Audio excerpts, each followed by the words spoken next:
Hey! Dans cette vidéo, j'aimerais faire la présentation du jeu Robinson Crusoe, édité en 2012 chez Philosophia.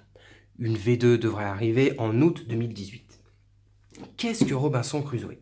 Robinson Crusoe, c'est un jeu coopératif de 1 à 4 joueurs qui incarneront l'un des 5 archétypes possibles. Le menuisier, le cuistot, le soldat, le sailor et l'explorateur. Chaque joueur va pouvoir sexuer son perso. Je trouve ça génial déjà en 2012. Nous avions l'explorateur et de l'autre côté, la version féminine, l'exploratrice. Et ça, pour tous les personnages. Le menuisier, de l'autre côté, la menuisière. Les personnages ont une track de points de vie, un craft qui leur est propre et des pouvoirs ou des spécificités, des capacités qui sont propres à chaque héros. Ils sont tous différents. Dans ce jeu, nous allons explorer une île, l'île que l'on retrouve ici. L'exploration se fait grâce aux tuiles cachées. Nous avons toutes ces tuiles-ci, celle-ci c'est la tuile de départ, que l'on positionne ici. Toutes les tuiles sont cachées et lorsqu'on fera l'action d'explorer, nous allons révéler une tuile au hasard que nous placerons par exemple ici. Les tuiles ont un artwork assez immersif, une typologie de terrain, là c'est la montagne, et des ressources qu'on va pouvoir collecter, récupérer ou s'approprier. J'y viendrai en détail juste après. Sur le plateau, nous observons en haut, ici, l'ordre du tour. C'est vraiment génial pour s'y référer en cours de partie. La phase 1, 2, 3, 4, 5, 6. Une fois qu'on a fait ces 6 phases, on clôture le tour et on passe à un nouveau tour où on répète justement ces 6 phases. On se sert de ça pour décrire le jeu. La première phase, ça sera la phase d'événement. Ici, juste à côté, le 1 est répété tout en haut, nous allons avoir une gestion de deck, de cartes, avec des événements qui seront déterminés par le scénario. Le scénario, nous en avons 6 dans la boîte de base, j'y reviendrai juste après. Prenons le tout premier, l'initiation. Nous avons ici le nombre de tours, nous en avons 12. C'est ce qui va nous servir pour créer ce fameux deck d'événements. On va avoir 12 jours ou 12 saisons, ou enfin 12 unités de temps pour réaliser le scénario. 12, ça sera le chiffre pour construire ce deck d'événements. Nous avons 2 types de cartes d'événements. Nous avons les cartes d'événements avec des points d'interrogation et les cartes d'événements avec le petit livre. Nous allons en piocher 6 de type livre et 6 de type point d'interrogation. Nous allons les mélanger et les mettre ici. Une fois construit, à la phase de l'événement, on pioche la première carte de l'événement et on fait la partie du haut. On la place ici, sur le plateau de jeu. On viendra à la gestion de ça juste après pour les actions. C'est la phase d'événement. La deuxième phase, c'est la phase de production. Ici, nous allons nous servir de la caisse qui est ici. C'est des caisses de ressources. 2 éléments sont vus. Ici, les ressources que l'on va obtenir. Ici, les ressources que l'on possède. À la phase de production, nous allons regarder la tuile où l'on se trouve. Et on va regarder ce qui s'y trouve. Là, du poisson et du bois. Nous allons donc du coup à cette phase récolter un poisson et un de bois qu'on va mettre dans les ressources disponibles. La phase numéro 3, c'est la phase de morale. On va utiliser cette track qui est ici.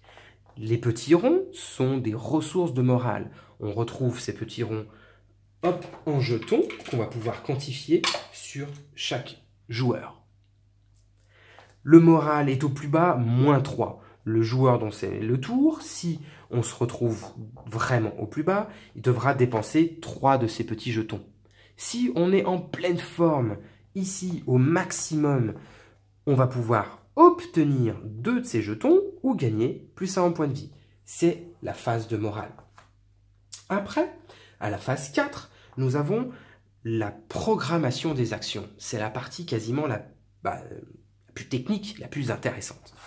Chaque joueur aura avec lui 2 jetons d'action. C'est du placement d'ouvriers. On va positionner notre action en disant je vais faire cette action et je vais faire cette action. Tous les joueurs vont se placer sur ce qu'ils veulent faire. Nous allons après résoudre ces effets. Mais quelles sont les actions possibles dans le jeu? Nous pouvons explorer. Là, on va placer des pions directement sur la carte pour dire « j'explore cette zone-là ».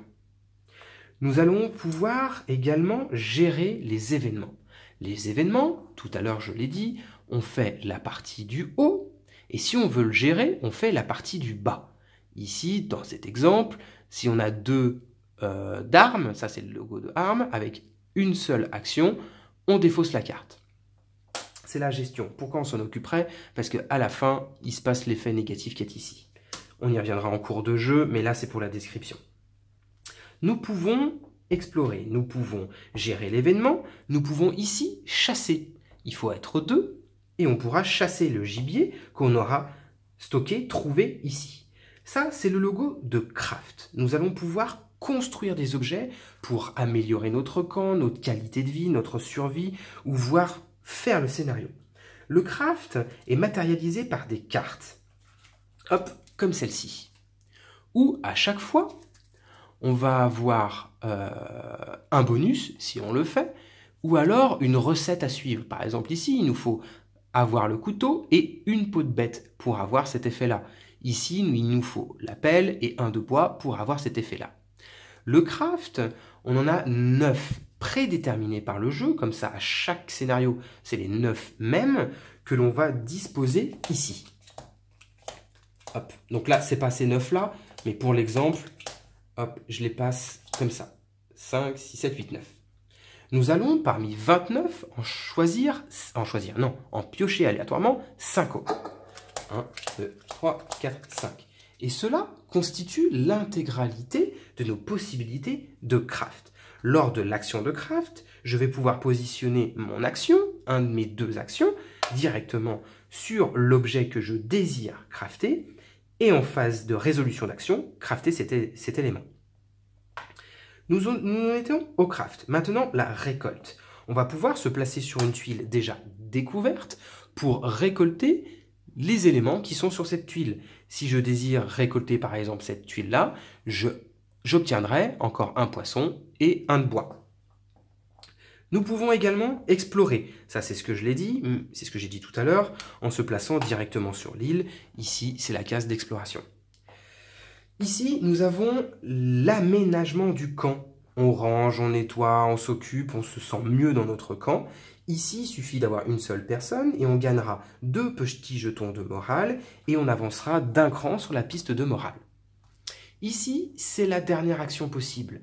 Ici, c'est se reposer.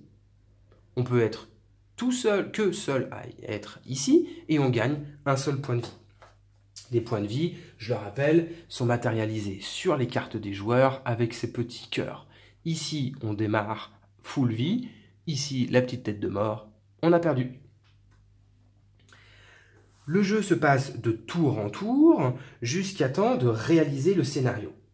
Les scénarios, comme je le disais, au nombre de 6, donc ils sont recto, verso, imposent leur setup de base, mais ainsi une solution ou un but pour le gagner. Dans ce scénario-ci, pour l'exemple, c'est l'initiation. Le but du scénario, c'est qu'on doit remplir toutes ces petites cases de bois pour faire un tas, pour qu'on soit repéré de loin. Et également avoir l'objet de feu. Grosso modo, on fait un énorme bûcher pour que de très loin sur l'île, on puisse nous remarquer. Là-dessus, il faut repérer aussi plusieurs choses. Nous avons le timer de temps. Si on dépasse les 12, nous avons perdu la partie.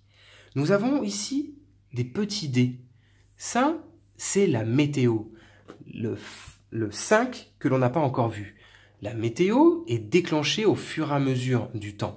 Ici, tout va bien, tout est fait beau, mais là, on va commencer à arriver au temps des pluies. C'est le petit dé hop, orange, où on repère les nuages. C'est du malus. À la phase de météo, on regarde sur le scénario quel dé il faut jeter, on les jette et on résout l'effet de ce dé qui est forcément négatif. Il faut se préparer à ça. Ici, on lance qu'un seul dé. Ici, en gros, on lance le groupe de 3 dés de la phase de météo.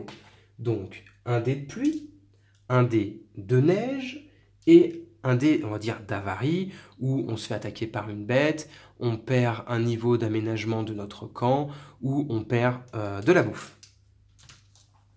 J'y reviendrai pour les ressources après.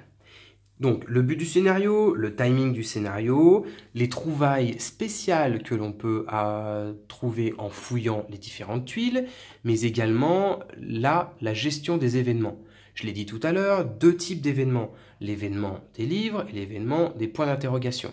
À chaque fois qu'on tire un événement, ici, on se réfère au scénario pour voir quel effet supplémentaire qui type le gameplay du scénario il faut appliquer. Ici, pour le scénario d'initiation, ces deux-là n'ont aucun effet.